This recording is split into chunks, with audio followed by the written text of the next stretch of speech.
December 29 నుంచి assembly శీతాకాల సమావేశాలు నిర్వహించాలని రాష్ట్ర ప్రభుత్వం నిర్ణయం తీసుకుంది. ఈ సమావేశాల్లో ప్రధానంగా కృష్ణా గోదావరి జలాలపై చర్చలు జరపాలని నిర్ణయించింది. గ్రేటర్లోని ఆస్తి పన్ను బకాయిదారులకు ప్రభుత్వం గుడ్ న్యూస్ చెప్పింది. ఆస్తి పన్ను బకాయిదారులు భారీ ఊరటనిస్తూ వన్ టైం సెటిల్మెంట్ స్కీమ్ ను తీసుకొచ్చింది. దీపు చంద్రదాస్ హత్యపై ఢిల్లీలో భారీ నిరసనలు వెల్లువెత్తాయి. దీంతో ఢిల్లీలోని బంగ్లా హైకమిషన్ ఎదుట పోలీసులు కట్టుదిట్టమైన భద్రతను ఏర్పాటు చేశారు.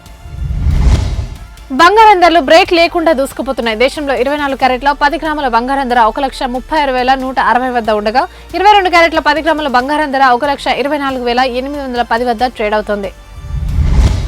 తెలంగాణలో సర్ ప్రక్రియ నిర్వహిస్తున్నట్లు తాజాగా కేంద్ర ఎన్నికల సంఘం ప్రకటించింది. దీంతో సర్పై ప్రతిపక్షాల నుంచి వ్యతిరేకత వినిపిస్తోంది. దేశంలో వాయు కాలుష్యం కోరలు చాస్తుంది. 2022 సంవత్సరంలో మాత్రమే పొల్యూషన్ కారణంగా 17 లక్షల మంది భారతీయులు చనిపోయారని లానెట్స్ నివేదిక వెల్లడించింది. ఫోన్ ట్యాపింగ్ కేసు తాజాగా మరో మలుపు తిరిగింది. ఈ కేసులో మాజీ సీఎం కేసీఆర్ కి నోటీసులు ఇవ్వాలని సిట్ నిర్ణయం తీసుకుంది. కేసీఆర్ తో పాటు హరీష్ రావు, కేటీఆర్ కి నోటీసులు ఇవ్వాలని సిట్ డిసైడ్ అయింది. దండోరా సినిమా ప్రీ రిలీజ్ ఈవెంట్ లో నటుడు శివాజీ చేసిన వ్యాఖ్యలు వివాదాస్పదంగా మారాయి. మహిళల డ్రెస్సింగ్ పై చేసిన కామెంట్లపై సింగర్ చిన్మయ్ తీవ్ర ఆగ్రహం వ్యక్తం చేశారు.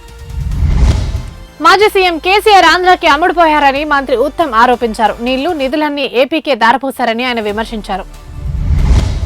హైదరాబాద్ మధ్య నుంచి ఔటర్ కు మరో 2 ఎలివేటెడ్ కారిడార్లు సిద్ధమవుతున్నాయి. షేక్పేట్ నాలా నుంచి గండిపేటలోని సిబిఐటి వరకు ఒకటి, బంజారాహిల్స్ నుంచి గచ్చిబౌలి వరకు మరొక కారిడార్ రెడీ అవుతున్నాయి. విరాట్ కోహ్లీ మళ్లీ దేశవాళీ క్రికెట్ లోకి అడుగుపెట్టేందుకు సిద్ధమవుతున్నారు. 2025-26 విజయ్ హజారే ట్రోఫీ ద్వారా ఢిల్లీ జట్టుకు ప్రాతినిధ్యం వహించనున్న కోహ్లీపై అభిమానుల్లో భారీ అంచనాలు కనిపిస్తున్నాయి.